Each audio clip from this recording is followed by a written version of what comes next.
we're sending a listener and a friend to see BYU and Notre Dame at the Shamrock Series in Las Vegas at Allegiant Stadium, and all you have to do is go to Barbecue Pit Stop, any of their 5 locations throughout the great state of Utah.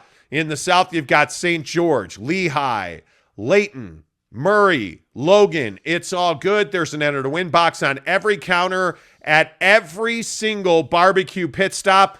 September 17th, we're going to do a watch party at the Lehigh location of Barbecue Pit Stop, and we're going to pull a winner at halftime of Oregon and BYU. Will it be you? It could be. If you get to Barbecue Pit Stop in Utah, enter as many times as you want. Go to every single one. Do it. Telling you, Logan's worth the drive. They have a full-time butcher at the Barbecue Pit Stop in Logan. Lehigh has the most amazing selection of rubs, spices, sauces. Every one of them is spectacular. Find one of their 5 locations. And, of course, it's all presented by my good friend Devery Davis at Academy Mortgage. Long conversation with Devery yesterday about refis and mortgage rates, and he was saying everybody thinks this is a bad time to buy a house, and it's not. He was talking to somebody he had just done a deal for somebody that's got a 4.75 mortgage percentage rate. Like, can you imagine that? You're trying to find a house and you're like, I can't afford it. Yes, you can. That's why you call Devery Davis at Academy Mortgage, because you talk to Devery Davis. You're not a number. You're not calling some huge call center. You're calling Devery Davis at 801-543-9666, 801-543-9666. Devery Davis at Academy Mortgage, NMLS number 278545. Devery Davis and Academy Mortgage are equal housing lenders. And with that, let's get to work on the Monty Show. Breaking news out of college football expansion. ESPN is out on the Big Ten TV deal, according to John Arand at Sports Business Journal. This is a big deal. And, Jake, I think this is a bigger deal because doesn't it throw a lifeline to the Pac-12? Yeah, I think the image and the perception of the Pac-12 recently has been pretty bleak, and I think for good reason. But I think this particular situation does provide a lifeline. I think if you're the Pac-12, one of the only things that you have going for you is the fact that you're a West Coast conference, meaning that you have the Pac-12 After Dark brand working for you. So now that ESPN is out of the Big Ten, and obviously they're on the SEC, there's opportunity for ESPN there. And ESPN is sitting here saying, okay, we're looking around the college football landscape and we see an opportunity because we can go and get that Pac-12 late game slot, and we can get coverage across the country. And I think this is a really interesting dynamic because a lot of people will tell you, hey, the Pac-12 After Dark thing doesn't really work. Nobody in, let's say, New York City, as an example, is going to stay up till 1 in the morning to watch a Pac-12 matchup on the West Coast that starts at 10 o'clock their time or something, let's say. A lot of people don't think that happens, but I'm here to tell you, and we've told you before on the show, and you can find it online, all the numbers are out there, that Pac-12 After Dark brings views. It brings around 1 million, and I think that's what's really fascinating. Like, you start to think about, hey, no branding or no streaming deal, no nothing for the Pac-12, and they're still getting this kind of viewership. So clearly people enjoy the product on the field. It's just a matter of distributing that product. And I think furthermore, what's interesting is that the Pac-12 doesn't have this laundry list of options for, survival, if you will, right? Bob Thompson, again, told us that, hey, in his opinion, he thinks the Pac-12 has a route, without UCLA and without SC to survive. My opinion has been, I don't think they do, but the arrival of this scenario and situation may be that one saving grace for them that allows them to get through this time. Yeah, and I think the real interesting question here, and I think John Arand and the guys at Sports Business Journal are some of the most trusted people in the media business. They're saying that there is a potential that CBS is on the outside looking in at college football right now. Because what if, and I think most people believe CBS ultimately wins it. Yeah. What if NBC wins the rights to the Big Ten? Imagine that CBS, who is losing the SEC to ESPN and ABC.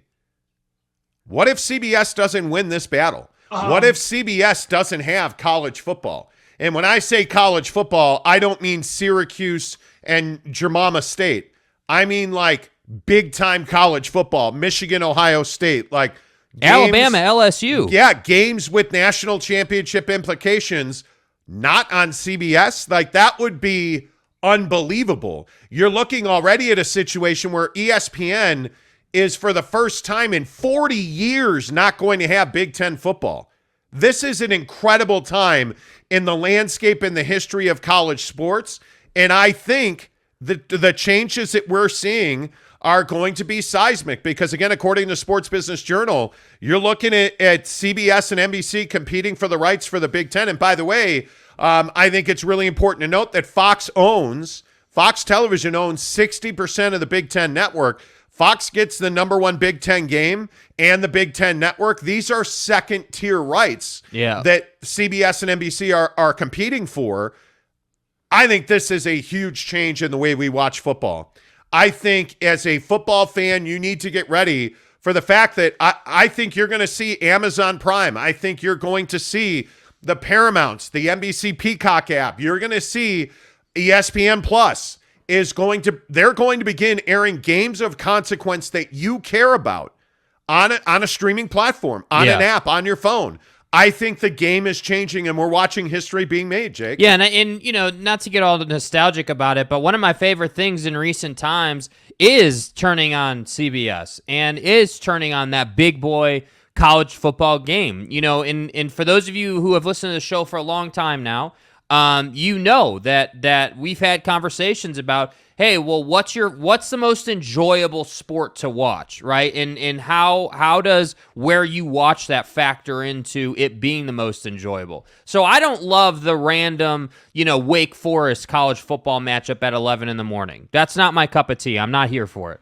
But what I can tell you is I am here for, big time SEC, Alabama, LSU, matchup. I am here for that game. I am here for major Big Ten, Ohio State, Penn State matchups. And I think that what's really interesting is, for me, I've always known the SEC on CBS. That's what I've known it. I've come to expect it. I've come to enjoy it. In your lifetime, you have not seen ESPN not have a Big Ten game. Agreed. Yeah, in that's your true. entire life. That's true. That's 100% true. I mean, that's the kind of change that we're talking about here.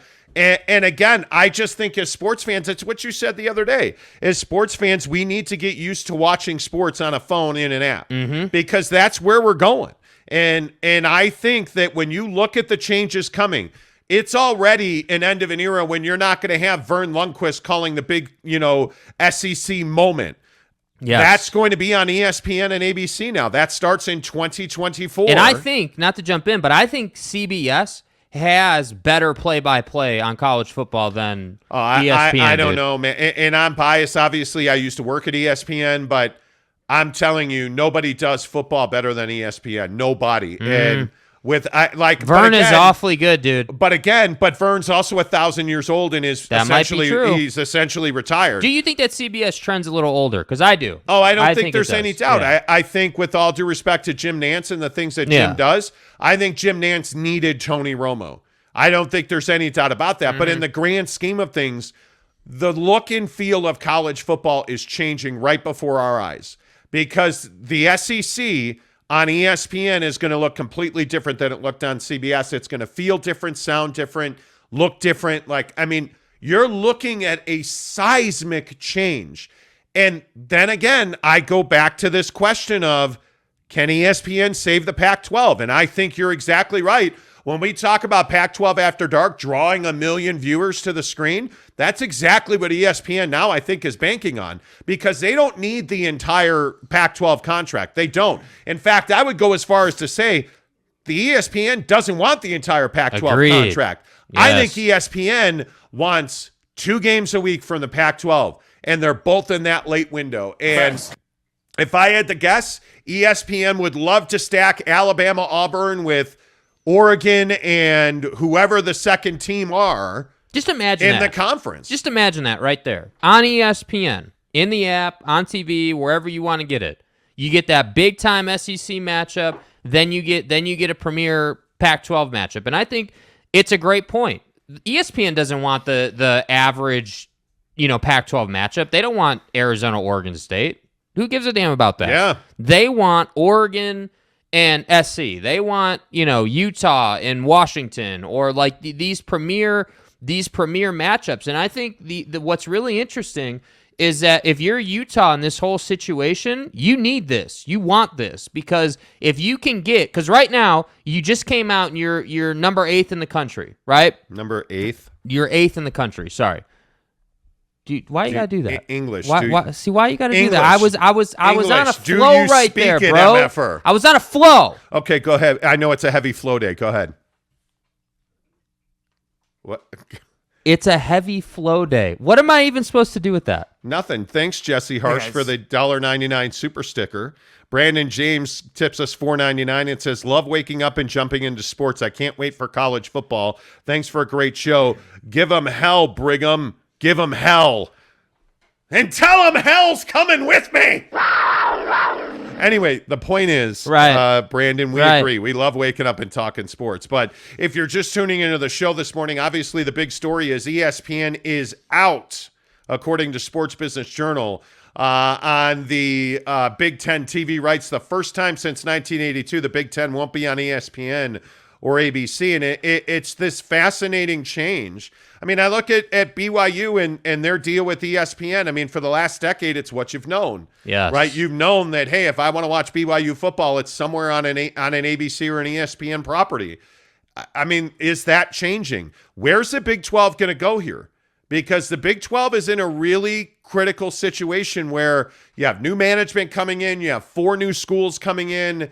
You need a $75 million a year TV deal. Because I think one of the things you're seeing now is that, and I guess this is a conversation about the Pac-12, and I know we talk about this on a regular basis. My question is, how much is the Pac-12 worth? Because it feels like we're playing somewhere between $25 and $35 million a year. Yeah. And you're talking about Notre Dame on its own looking for $75 million a year. You as an entire conference are getting $25 to $35 million per school on average per year. Notre Dame's looking at $75 million on its own per year. Where does this leave the Pac-12? And that's why when we talk about this deal that ESPN is out on the Big Ten TV rights, and we talk about, did the Big Ten just save the Pac-12? I again will tell you, I don't think they're saving the Pac-12. I think the Pac-12 is dead. Mm-hmm. Because when I look at what's attractive, and I look at big games, and I look at who the players are, you have to remember that Fox and the Big 12 have a deal, and that deal is probably going to live on. And that deal probably gets remade for a bigger and better deal, right? I look at Fox. Fox is in the ultimate position where they have the Big Ten network. It gives them leverage. They're involved in the Big Ten TV rights. And now Fox is in a position where they can go to the Big 12. They can go to Notre Dame. I mean, Fox can literally do anything it wants to do as long as its appetite to spend money is large enough. Notre Dame doesn't need anyone. Notre Dame, I think, doesn't have to do a deal with the Big 12 to get their $75 million. I think Notre Dame is in the absolute catbird seat. I think Notre Dame can leave NBC and be none the worse for wear, because NBC has lost that football feel that it used to have, with the NFL, and they've lost that football feel. When I think NFL TV, I don't think Sunday Night Football on NBC. Truly, I don't. I still think Fox, CBS, and ESPN when I think the NFL. When I think Notre Dame football, I think Notre Dame football. I don't think NBC TV. So in my opinion, it's going to be a really interesting battle to see who's going to win the rights to broadcast Notre Dame games. because they're in my opinion, I also don't think they're joining a conference. And by the looks of it, if Notre Dame were going to join a conference, wouldn't they have joined the Big Ten already? And wouldn't the Big Ten be leveraging that relationship on their TV deal? Yeah. They absolutely would. But yet, you're not in a situation where they're doing that. So when you look at the Big Ten saving the Pac-12, I got news for you. I don't think there's such a thing as saving the Pac-12. Will Pac-12 After Dark bring the Pac-12 a $50 million a year on average per school deal? No, it won't. I don't think anything brings them a $50 million per year deal unless somehow they're able to keep UCLA in the conference to deliver Southern California and add San Diego State so that you have essentially from Santa Barbara all the way down to the Mexican border. Yeah. That's the only way you're saving this conference from a TV revenue perspective. I think that's the only way. Without UCLA, the Pac-12 is dead on arrival, in my opinion. Yeah, absolutely, and I think it's absolutely true. And I start to think about what ESPN has done over the last, probably 18 months. I mean, think about what ESPN has taken on. They took on the NHL, right? Now the NHL is on ESPN. Now you're talking about bringing over, not talking about, you did bring over Joe Buck and company to do football. You are now talking about, televising SEC games. Like ESPN is just taking over. I mean, ESPN is basically changing what you can find on their properties, and I think it's brilliant. I really do, and I think that I love there are a few things that I love more than a nice, and again, stick with me, a nice fall day. It's nice and cool. It's hoodie weather. You got the smoker on, and what do you turn on? You turn on CBS for the big SEC game. That's what I have known and loved. And I think that's going to be very different now. Now, I'm not saying somehow that the SEC being on ESPN is some horrible thing, because it's not. I agree. ESPN does football great. There's no doubt about that. But I just think when you make changes on this level, your consumer is going to have to get used to that. And I think what's really fascinating is that, yeah, we are heading towards apps, and we are heading toward everything being on a phone and everything being mobile. And I'm curious how long it takes, like how long do we have left where everything's on TV as opposed to everything being on Prime or having all TVs be smart TVs so you can stream everything. Like that's what I think will be an inconvenience to the consumer when you got to switch apps constantly to get your games. Well, and the other thing that I keep saying is, where is Brett Yormark? Somebody explain to me where Brett Yormark is on TV, because I know he's doing this campus tour. I believe he was at TCU yesterday, and hey, that's great. You need to make a TV deal, and you need to make expansion happen. And the more and more that Yormark is quiet, and the more and more that you have a conference in the Big 12 that's not doing anything, I think there is real jeopardy that teams that are either joining or already in the conference wind up in another conference by 2024. Mm-hmm. And if I am the Big 12, I am doing everything I can do to cement our position in college football. And right now, that's not happening. And that's why I say, like, this Notre Dame deal, is Notre Dame worth $75 million a year on their own? Yeah, I think they are. You think they are? Oh, yeah.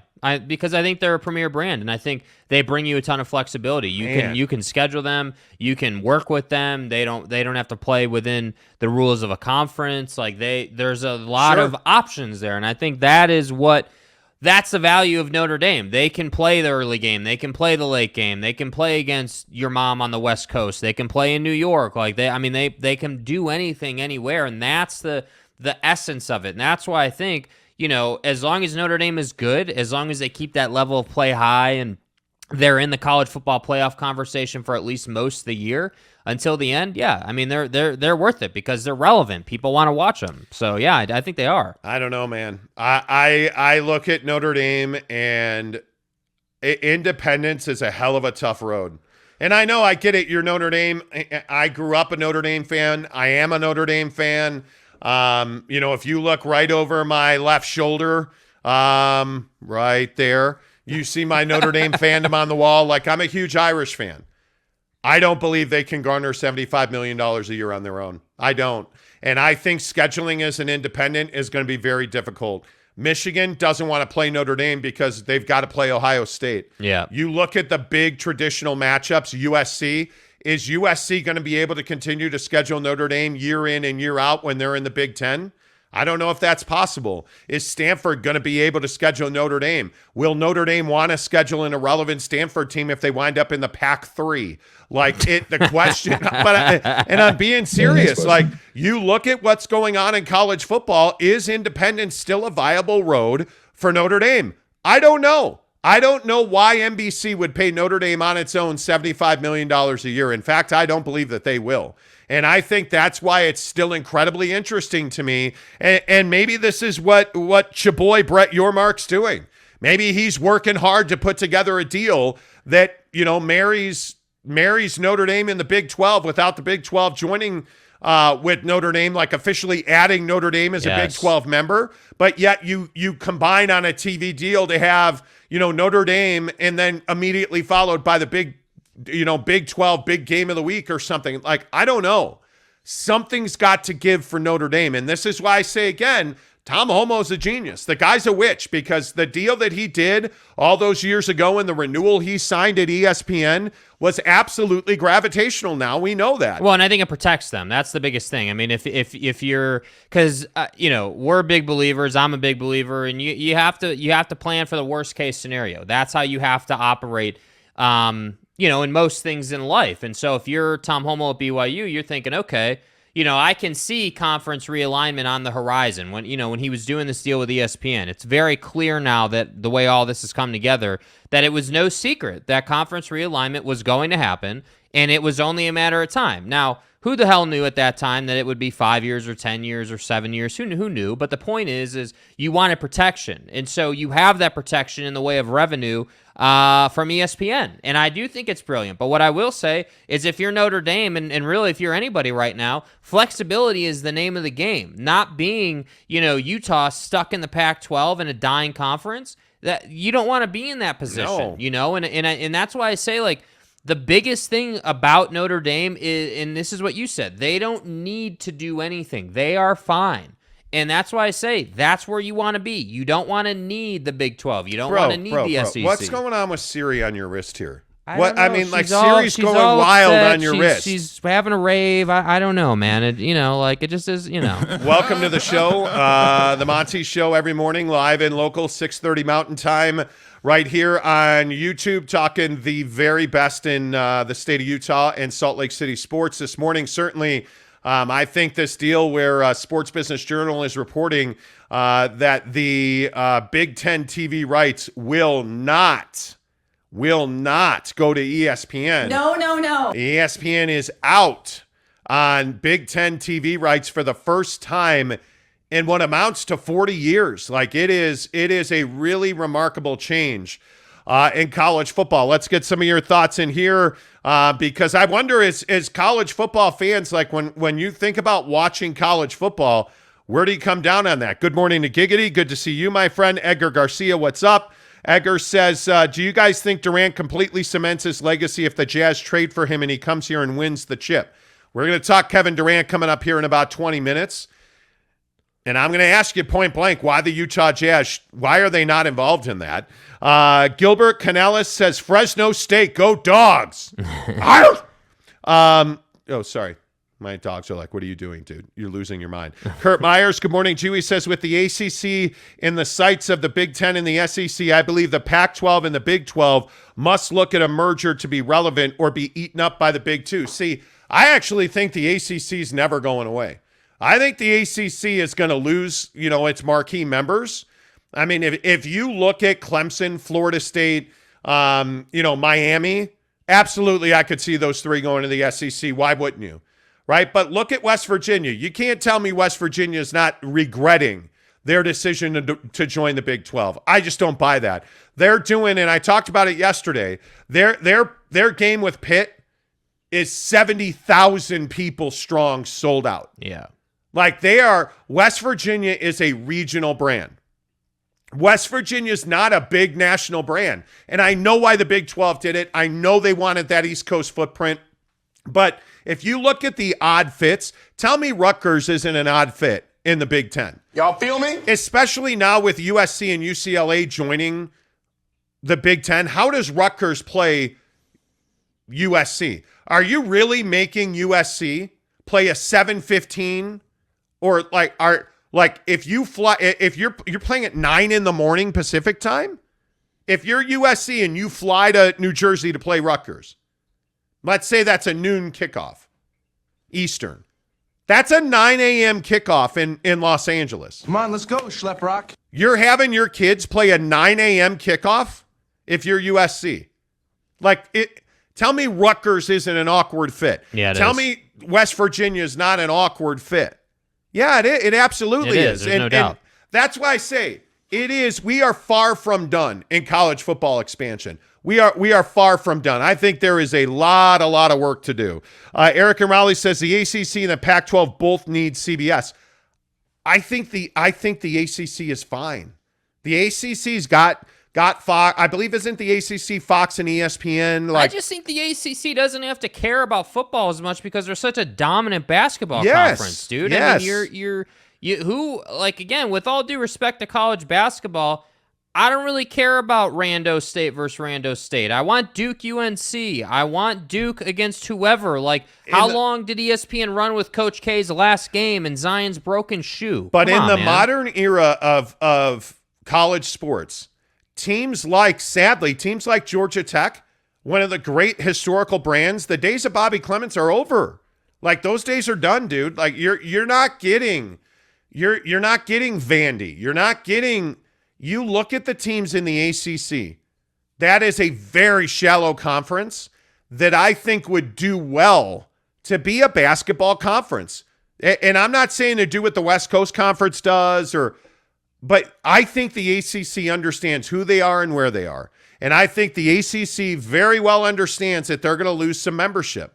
I mean, if I look at a team like a Virginia, if I look at a team like how different is Virginia and Duke? I mean, they're similar in scale, I would guess, but those are two completely different trajectories. Yeah. When you look at universities, you look at Virginia plays a little bit of basketball and a whole lot of football, right? Look at Virginia Tech, a whole lot of football and a little bit of basketball. Duke has a football team and nobody cares. They're more interested in frickin' lacrosse than they are in football at Duke, right? So there's nothing wrong with understanding who you are and where you are. And I think the ACC is more than happy to shrink a little bit as long as they do not lose their marquee programs. I think they're okay to shrink a little bit. Because really, what is North Carolina? What is North Carolina? Well, it's Mitch Trubisky. Well, no, it's Tar Heel basketball. I want it. North Carolina it's Michael football, Jordan, bro. Yeah, North Carolina football is not a power program or even on most years a competitive program. Are people myring? I mean, they've had moments, but when you look at basketball in the Southeast, I mean, Florida's a football state. Yeah. Now, Florida, the Gators obviously have some recent history of winning national championships in basketball, but on the whole, Gainesville's a football town. Yeah. Tallahassee's a football town. Miami, I don't know what Miami is. Miami's not a basketball town or a football town. Mm-hmm. Either professionally, I mean, professional football in Miami's been bad for a long time. I don't know what Miami is. Cocaine and hookers, my friend. And Miami's one of the interesting programs. It could be cocaine and hookers, absolutely. But the Miami Hurricanes are one of the interesting programs. They have such a rich tradition of football success. But that's like the 80s, man. Yeah. That's Jimmy Johnson. Ask yourself the last time Miami Hurricane football was relevant. I don't know. Honestly, not for my don't generation, know. It hasn't been relevant. No, and that's what I'm saying. When you have this conversation, think about who this affects. Think about who the prime demo is right now. And I don't say that selfishly, but I think it really matters.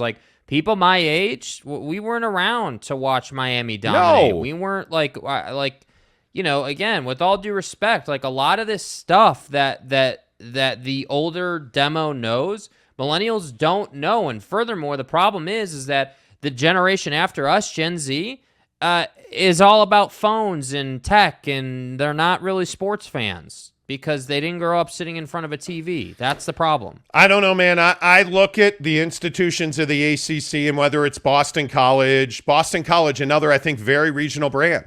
Very regional brand. What happens at Boston College? That's not a national brand. No, it's not. It's Not very at all. regional. So Yeah. I look at the way that the ACC is structured, and I say to myself, what happens at Louisville? What happens at Louisville? That's a basketball school. Donnie. And I understand that guys like Lamar Jackson, the one-offs are fine. But on the whole, are you telling me that Louisville football is valuable? I'm going to have a tough time making that argument. And I just think that when you look at, the Georgia Techs of the world, you're irrelevant. I look at Florida State. That's a football school. Yeah. I look at, you go up and down the list, Pitt and Syracuse. The only value in Syracuse, with all due respect to Jim Boeheim and everything he's accomplished, the only value in Syracuse is the New York TV market. Facts. That's what it brings you. Yeah. Right? But I even look at Pitt. Pitt's a football program. West Virginia and Pitt get 70,000 people to watch their football game. That's a football program. The ACC needs Pitt. Yeah. The ACC needs West Virginia. West Virginia needs to end up back in the ACC. The ACC has value on its own. It's not going to look the way it looks now because nobody cares that, oh, wow, Clemson, they won the ACC. My God. Already crown Clemson. They already did, right? Like, what does Clemson become as an SEC school? Not what they are as an ACC school, I can tell you that. It'll be interesting. We'll see. Eric also says USC isn't going to be part of the PAC anything. Premier matchup. Yeah. No, I don't disagree. Oregon versus Utah is going to be the only PAC blank premier matchup. Well, I don't know. I think that Arizona has value. I certainly think that Oregon-Washington has value. I think Cal-Stanford has value. I think that Washington State, the Apple Cup has value. I don't know. I think in this again goes back to this conversation about Utah's brand. Yeah. And the question I think you have to ask about Utah's brand is how valuable is their brand? How much weight is carried by Utah Utes football? I don't know. The answer to that question is I don't know. I think Utah has a tremendous amount of value to the Big 12. What's its value to the Big 10? What's its value to the SEC? I don't think there is any. Honestly, with all due respect to Utah and Kyle Whittingham, we all know in the great state of Utah, we all know in Utah that the Utes have tremendous value. We know that. Does the SEC care about that? No, I guess not. I think it is one of the great tragedies of college athletics that Utah football is not something that can carry an entire athletic program. And I think that there's a tremendous value issue for Utah. And again, I'm not saying that Utah is a bad institution. It's a fine institution to get an education at. It is a fine place to be a gymnast. It is a fine place to be a baseball player or a football player or an athlete. We all get that. The quality of life in the state of Utah is phenomenal. Nobody in the SEC cares. Nobody in the Big Ten cares. I'm telling you again, if you are a Utah football fan, you need the Big 12. You need the Big 12. The Pac-10 is dead. I'm telling you right now. Mm-hmm. If you are a Utah fan, and again, I don't know where Brett Yormark is. I'm interested to see where the guy ends up. I don't know what they're doing. I honestly don't know what they're doing. I'm going through some shit right now. I just think that this whole conversation, while it's deep and it's dynamic, I think the core thing is just how it impacts the consumer. Because I have to disagree. I don't think that anymore that Arizona and ASU are valuable commodities. I don't think anybody cares about those two schools. I think Arizona basketball brings tremendous value. What have they done? But it's not what they've done. It's what the perception of what they can do. Well, and what they've been able to do is recruit. Well, I don't know how they did it. And Sweaty Sean. Oh, we know how they did it. We absolutely know how they did it. But there's no doubt about Arizona is this is Duke. Nobody cares about Arizona football. Arizona basketball is what's valuable. But what's the difference between Duke and Arizona in basketball? Well, Duke wins, Arizona doesn't. And Arizona, gets DeAndre Ayton. They get, top tier talent, and they still lose. That's the problem. And I think that for the Pac-12, I agree. Washington State, to me, is more relevant than Arizona State. To me, Oregon, Utah is the top of the class right now, with USC leaving, obviously. And I think that that's what people care about. And I think that, again, ultimately, who are you talking to? Who's going to be the one that supports these TV deals? It's going to be people my age. The millennial generation right now is carrying. So I think that you just have to get in front of them. And I think ultimately the Pac-12 or the Pac-10 or whatever you end up being doesn't have a choice. They're going to take whatever deal ESPN gives them. But I just struggle with the relevance of the Arizona schools right now. The Big Ten will give the Pac-10 some competition in after dark time slot. I don't see how. Yeah, how does that work? I mean, if that's what USC and UCLA bring to the table, I mean, I think the Pac-12 can provide that million viewers every single week because they're going to have that exclusive window. Now, are you going to get Ohio State USC at the Coliseum? Yeah, you are. You are. And that's going to be a 10:15 p.m. kickoff. That could be a 9:15 Eastern kickoff. Absolutely, it could be. Could even see that in primetime on the East Coast at 8 o'clock. Problem is, that's not Pac-12 after dark, right? So, to me, you're catering. If you're USC, you have to cater to the East Coast time zone. If you're the Pac-12, you got to cater to the East Coast time zone and make sure that that's a 7:15 kickoff for your Pac-12 after dark window because nobody else is playing in that window. Nobody. Yeah. And sure, are you going to have some bleed over with USC and Ohio State or USC and whoever? Yeah, you are. But the Pac-12 is going to dominate that window. But think about it. I mean, even if you do have the bleed over, if you will, you're the person who was watching USC, Ohio State at the Rose Bowl, let's say, isn't going to say himself, "Well, we're going from Big Ten football to Pac-10 football. Well, I better turn the TV off." No, that's not going to happen. What they're going to say is, yeah, this is a great game right here. USC played Ohio State. Now let's go and check out Oregon. That's what they're going to do. Yeah. I mean, that's what the consumer does. So that's why I think it works. Yep. Let's see. Gerald Hammond says ESPN's ratings are garbage with the exception of the NCAA and NFL football package. Yeah, I just don't think you know what you're talking about, dude. And who cares? It's irrelevant. Whatever Get Up does is irrelevant. Whatever Sports Center does is irrelevant. That's filler content, honestly.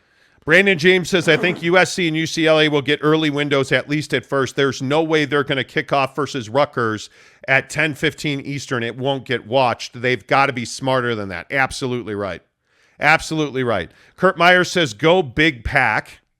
Okay. Eric and Raleigh says the Big Ten will have USC home games kick at 8 p.m. Eastern and UCLA home games kick at 10 p.m. Eastern. I mean, that absolutely could be. I don't think you can do that every single week. You could do that when they play at home. You can do that. I mean, I would agree that a 1 o'clock kickoff in Los Angeles does the Big Ten very little good. I don't disagree with that. I think and that's one of the problems that I think if you're USC and UCLA, do you want to become a nighttime program? Because that's what I think ideally you would. I don't think you would. I really don't. I mean, you're getting paid to play football. You're not getting paid to play football at night. And if you are USC and UCLA, was part of your deal that you're willing to do mostly late kickoffs, that you're willing to do East Coast primetime kickoffs. How does that serve your alumni base? How does that serve your student body? How does that serve your corporate sponsors? I don't know. I would think what's best for those programs is making sure that their corporate sponsors are seen by the most people in Southern California. Westcom Credit Union, for instance, who's a huge sponsor of USC football. Do you think they want to be seen at 8 o'clock every Friday or every Saturday night? I don't know if that's the best way, because who do they lose? They lose their prime demo of adults that went to USC that are now directors and work in Hollywood and are doctors. And yeah, I think there's a very fine line for USC and UCLA. UCLA is irrelevant in Los Angeles. I'm telling you, I've lived there. I have a ton of family and friends that live there. UCLA doesn't move the meter in LA. They don't. That's why when we talk about, Pac-12 can save itself if it keeps UCLA. Can it really, though? Can it really, though? Yeah. I don't know. Daniel Westover says Monty dropping Tombstone references for the kids on YouTube. Damn right, Daniel. And hell's coming with me. That's exactly right.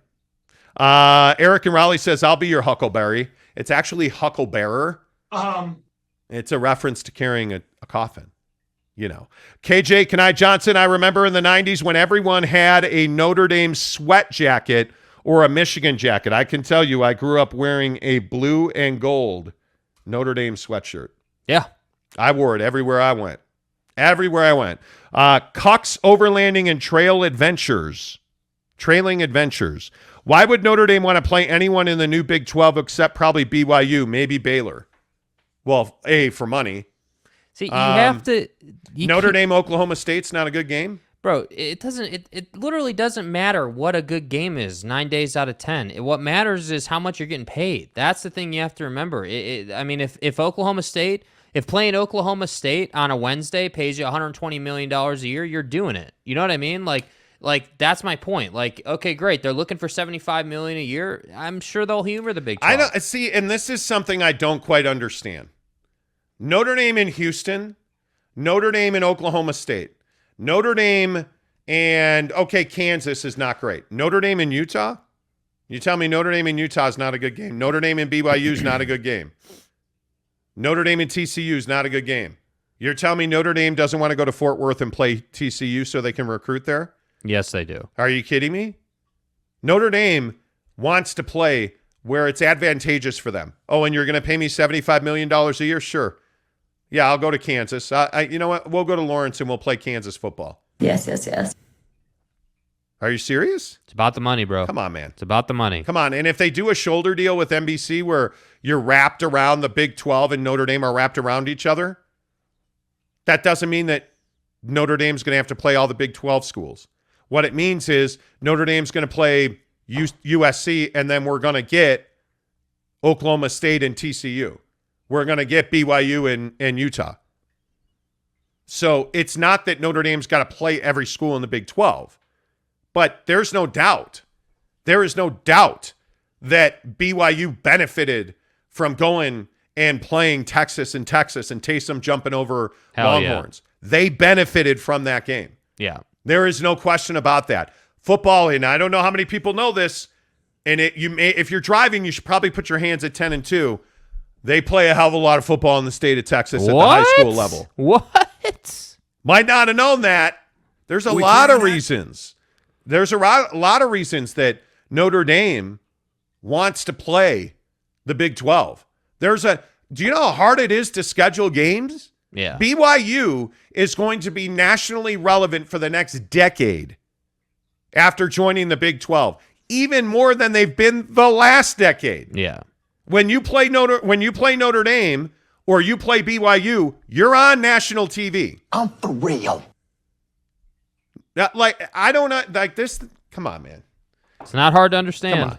Come on. Steve Peterson, good morning. He says, wait, does this mean that USC and UCLA are going back to the Pac-12 because of the ESPN rights, or was the bidding war just getting too much for ESPN to pay? You know what I think? I think that ESPN has the SEC. I think ESPN is making a very smart, pragmatic financial decision. ESPN, you could say what you want about Stephen A. Smith. That's a network that makes pretty smart financial decisions in the last 5 years. He's an assassin. And I think when you look at what ESPN's doing, I think ESPN knows where the value is in college football. Yes. I think ESPN knows that Pac-12 After Dark is a good proposition for them. I think ESPN knows that Brett Yormark and that group is going to be looking for a pretty good TV deal. And if they can happen to do that deal with ESPN, I think ESPN would be just fine with that. And they're going to save a lot of money doing it, because they've also got Alabama, and they've also got Auburn, and they've also got Georgia. Mm-hmm. Right? I mean, they've got, I don't know. You got the big boys. Again, probably should put your hands back at 10-2. Right. People watch SEC football on TV. I know. Crazy, right? Oh, my God. My mind is blown. Crazy. Unbelievable. Crazy. Unbelievable. People watch SEC football on TV. It's Alabama. Roll Tide. Roll Tide. I mean, it's Coach Saban. This is Coach Saban. Right? Like, are you kidding me right now? Come on now. You know. Jason Grammatikos. That's a Greek name. Talk about USC 278. Nah, I'm fine. Ryan Buckley says USC will never be successful in the Big Ten. They will win the Big Ten on a regular basis. That USC will compete at the top of the Big Ten. Watch them. Watch them. Because I'm telling you, Lincoln Riley didn't go to USC to damage himself.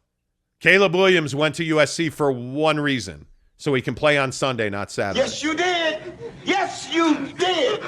Anybody notice the business that Lincoln Riley's done in the transfer portal? You know, just Heisman Trophy winners. Are you kidding me right now? Just Heisman Trophy winners, bro. Like, that's the caliber of kid he recruited to USC. Yeah. Do you think Jackson Dart has some buyer's remorse? Come on. Lane Kiffin or Lincoln Riley? I'll take Lincoln Riley. Yeah. I mean, listen. USC is never going to be irrelevant. Never. Never, ever is USC going to be irrelevant. Mm-hmm. USC, over this last 10-year period, since Pete Carroll left, however long it's been now, USC has continued to land top talent from every corner of the country. Yeah. They just haven't had coaching. And now you have one of the best coaches in college football. And you have a Heisman Trophy candidate at quarterback. You're stacked defensively. You have size. You have speed. You have intelligence. Do you understand? What is Lincoln Riley? He's been the head coach at USC for like 13 minutes. Yeah, he's had a cup of coffee. No, he hasn't even drank it yet. A sip. Mm-hmm. And the motherfucker, like, they're going to win the Pac-12, arguably. When I wake up in the morning, I piss excellence. They're the second best team in the Pac-12 today. If you ain't first, you're last. Today. USC's never going to be irrelevant anywhere. Here's the deal. I'm the best there is. And as a Notre Dame fan, that pains me. God bless. It pains me.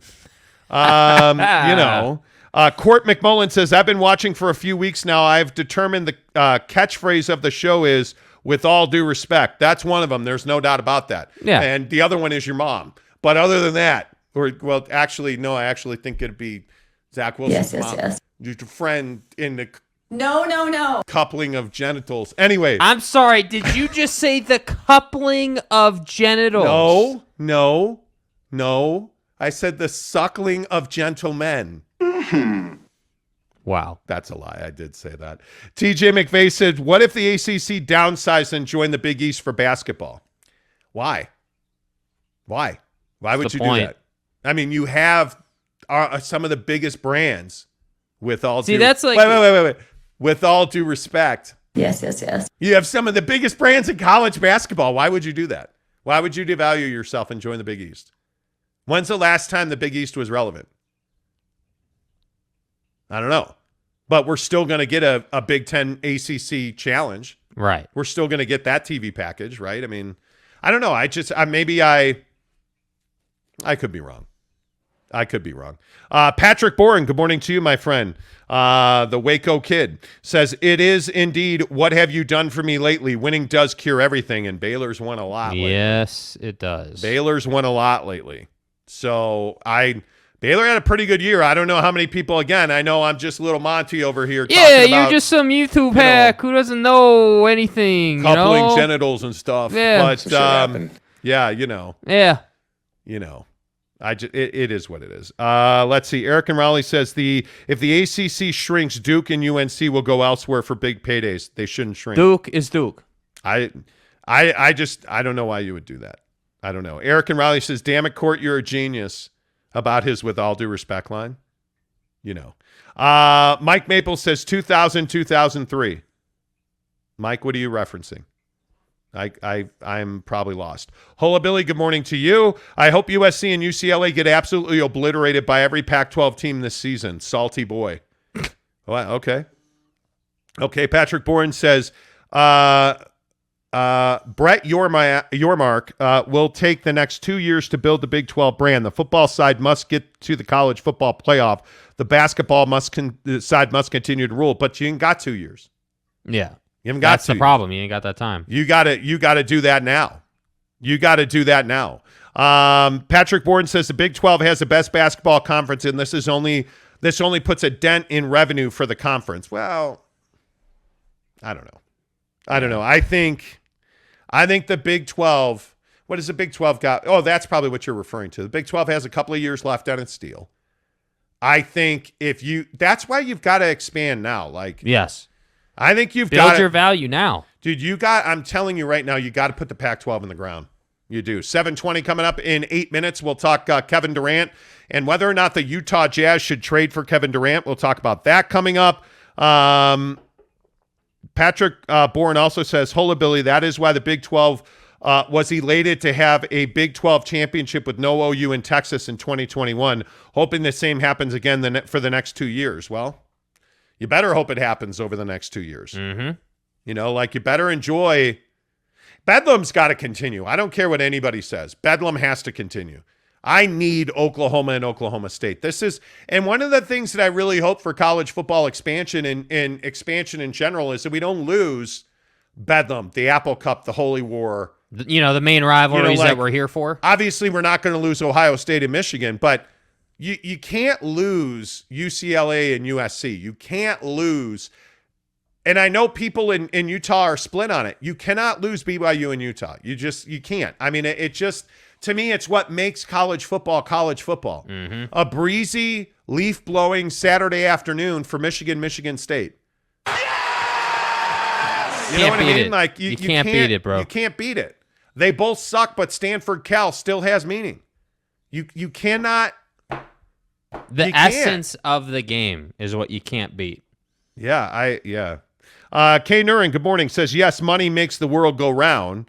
Kay also says, no feeling, just the truth. The Pac is dead and Utah is going to the Mountain West. Sadly true. Nah. I just don't know how many times we'll talk about the fact that I think Utah's brand is damaged. I think Utah's brand is damaged by the Pac-12. It is sad. It is absolutely a tragedy for Utah because Utah's built something that is very special and unique. Utah is a great place to play football. And sadly, I don't think many people know that. Just keep winning football games. Yeah, I mean, that's all you can do. Just keep winning football games. Keep getting people to transfer from the Florida Gators to the Utah Utes. Yeah. Keep evangelizing by winning Pac-12 championships. For as long as there's a Pac-12 championship, you keep winning it. You know what I mean? Like, by the way, speaking of Lincoln Riley, Lincoln's rolling into town in October. You got to beat USC this year. Yeah, you do. It's a critical moment in time. Frankly. Man. Here we go. Here we go with the bots. The bots are back again. See, they're in early today. See, I'm telling you, it's all part of the plan. Yesterday. It's all part of the plan. It's all part of the plan. Because it's all part of the plan. It drives me crazy. I hate it. Anyway, my point is, it's really unfortunate that Utah finds itself in the position they're in. They'll find a solution. They will. Well, I don't have any doubt about that. Yeah, I know. Exploring with Ben and Sam says, people watch the SEC? What?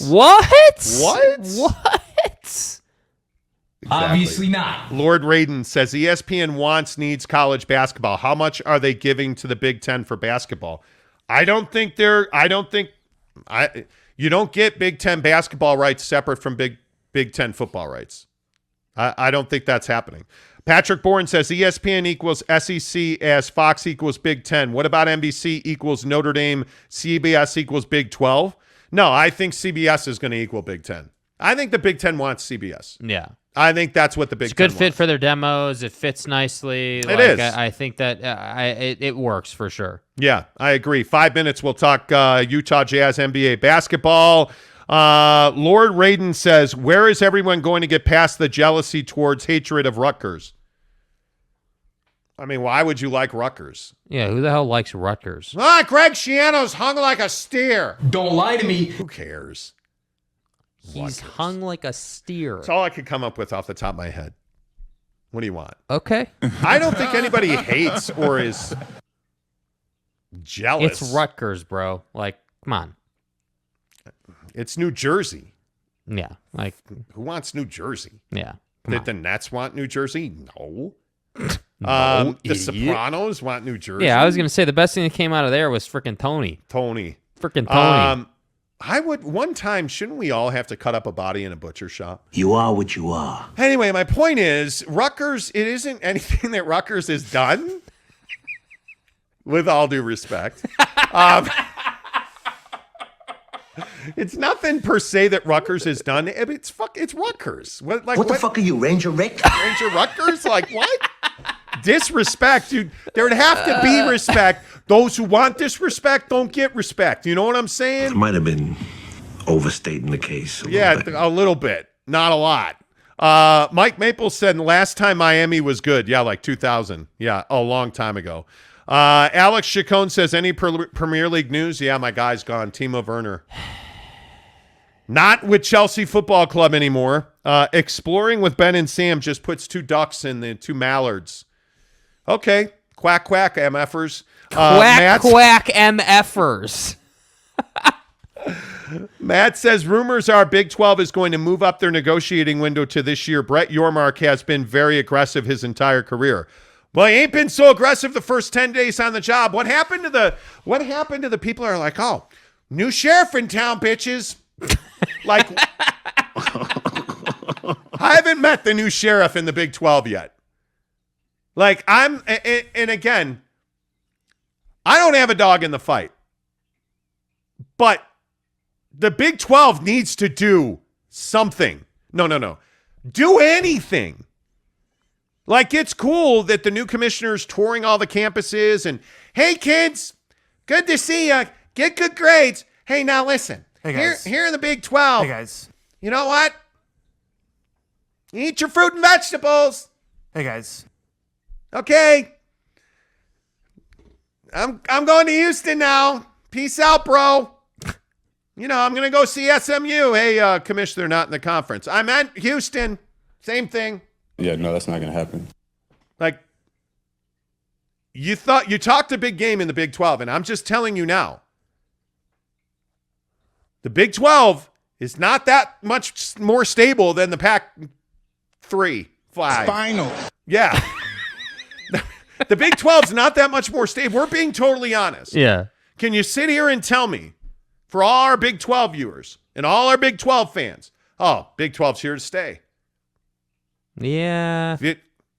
I think if the Pac-12 is taking on water, and they are, Right. you're at least like drifting towards the iceberg and Titanic references and stuff. Yeah. You're at least vulnerable, right? We can agree on that. The Big 12's at least vulnerable. Yeah, I mean, like if you lose one team, now all of a sudden you're shaken. Now all of a sudden you're shaken. You're in trouble. You're not in a good place. You are in trouble. Yeah. Ryan Buckley says, Jake, there's bots. Don't click that link. Thank you, Ryan. Yeah. Thank you. Matt says BYU is in the Big 12 now. Numbnuts. Okay. K. Nuren says, yes, BYU can play a Mountain West team every year, Utah. Okay. Things seem to be getting... Are we getting feisty in the comments, bro? Apparently. Hullabilly says, Bill Belichick is the only one who loves Rutgers. We're on the Rutgers. Rutgers. We're really focused on Philadelphia right now. No, Coach, Rutgers is in Tennessee. We're on to Cincinnati. No, not Tennessee. Yeah, we're focused on the Jets today. I'm telling you, Rutgers is in Nashville, sir. This is fucking America. Wow. Vincent Paterno, your dad was a dick. Oh, my God. Rutgers should be grateful Syracuse withdrew from the AAU. Otherwise, the Orange would be the Terps expansion partner. The Terps expansion. Wow. Vincent Paterno, you are a legend. Casey Finlinson says, guys, should I watch Blue Bloods? No. Too late. Blue Bloods is Chicago PD. Justin Bingham says, you two make a great show, and a couple USC and UCLA have been basement dwellers for a while now. Well, I think the difference is USC is like one season from being top of the conference. And that's the thing I don't think people understand. USC is a destination for college football players. Even when they suck. Like, people want to go to USC. Yeah. They want to go there. No matter who the coach is, no matter how many times Lane Kiffin gets fired on the tarmac outside the private jet, people want to go play football. And Los Angeles is like quarterback heaven. Like there's any kind. You think Lincoln Riley, Caleb Williams goes to the NFL. How difficult is it for him to have like 7 quarterbacks from modern day just waiting to compete for the job? Yeah. Now, having said that, USC quarterbacks historically aren't very good in the NFL. Mark Sanchez, nice butt fumble.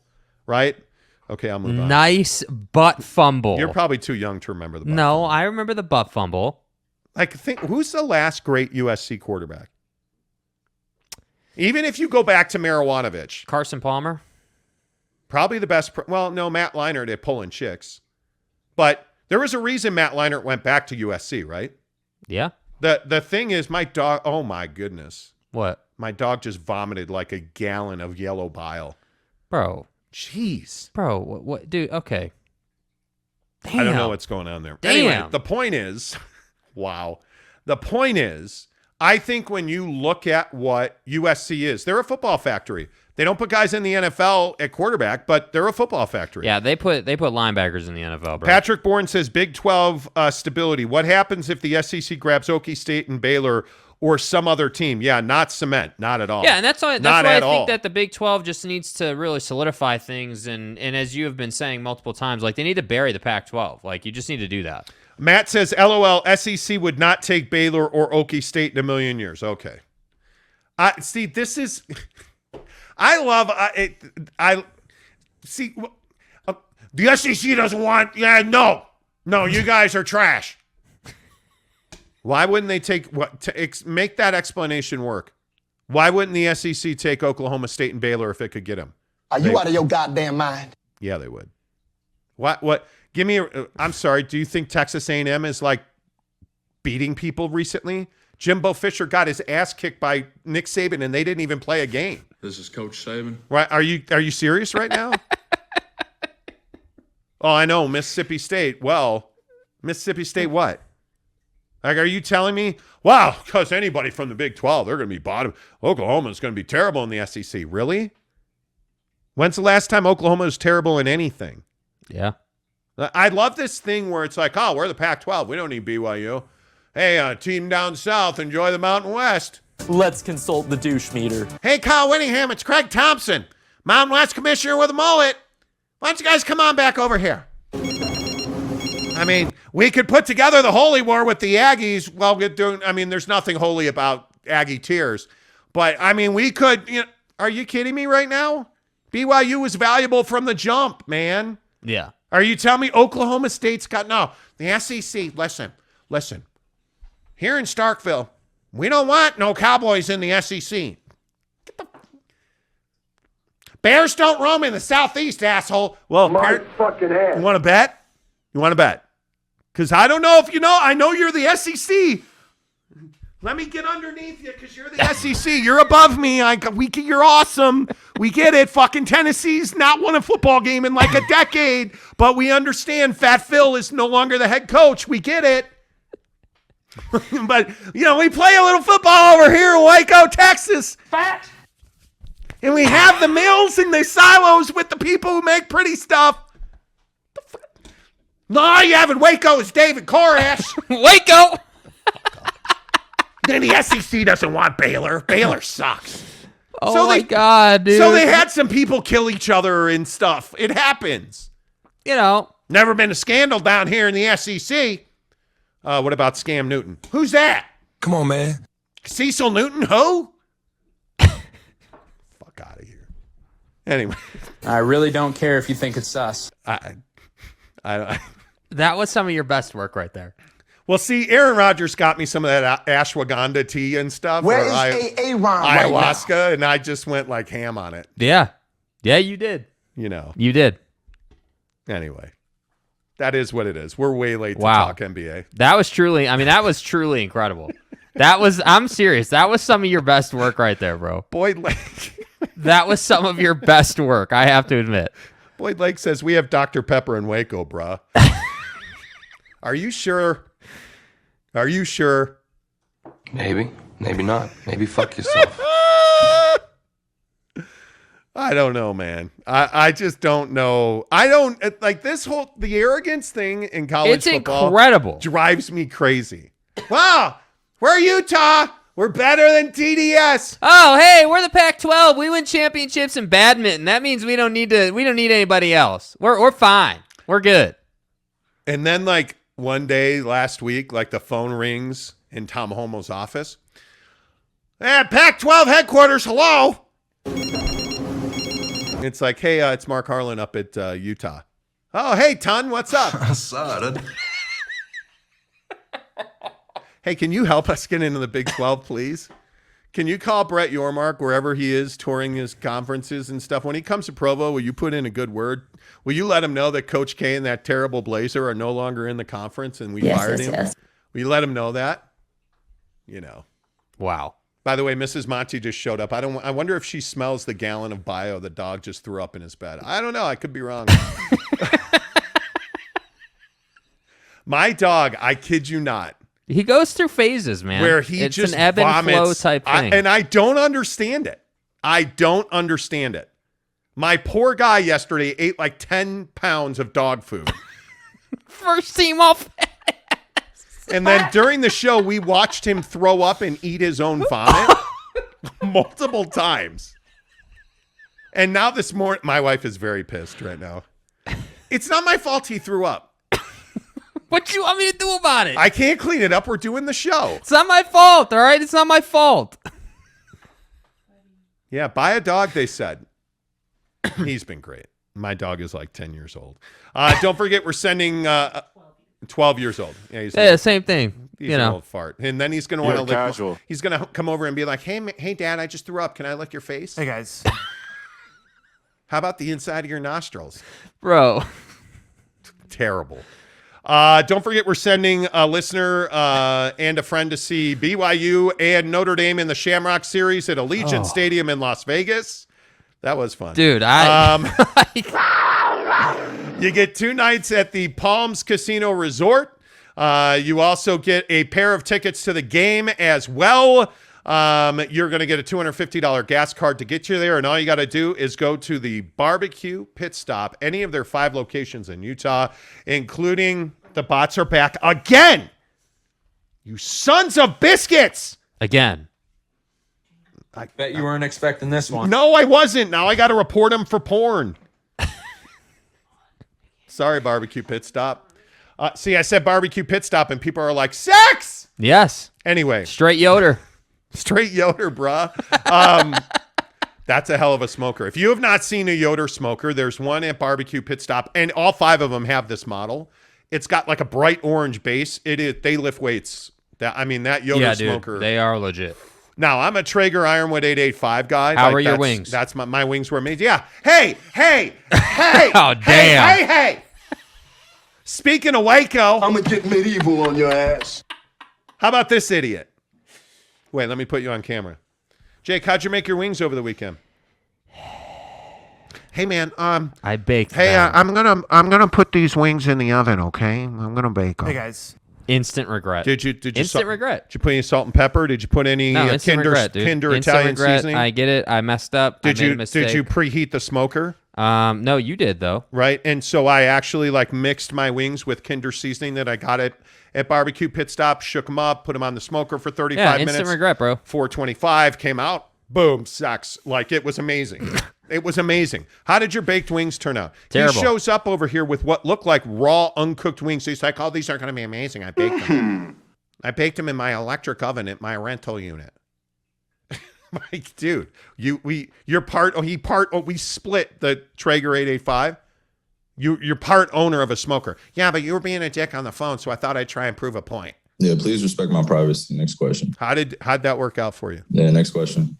How do you screw up wings? Oh, that's right. He made all flats. I did not make all flats, first Stop of all. lying to people. I didn't make all flats. Stop lying to people. I didn't make all flats. By the way, how was the ranch dressing you had yesterday with your wings? Oh, I that's had right. barbecue You didn't. sauce. You had barbecue sauce because you're a freak. So did you. You're a freak because we're out of ranch. I have an excuse. You don't. Okay. Jerk. Anyway, point is, go to Barbecue Pit Stop today. Logan, Lehigh, Layton, I will never bake wings Salt again. Lake City, and St. George. And then join us Saturday, October 17th as BYU takes on Oregon at Autzen Stadium in Eugene, Oregon. And at halftime of that game, we are going to draw a winner for the trip to see BYU and Notre Dame in Las Vegas. And we're going to have wings, pizza. It's going to be a watch party at Barbecue Pit Stop in Lehigh. Go to any of their 5 locations throughout the great state of Utah and enter to win in Logan, Lehigh, Layton, Salt Lake City / Murray, and St. George. Check them out online at barbecuepitstop.com.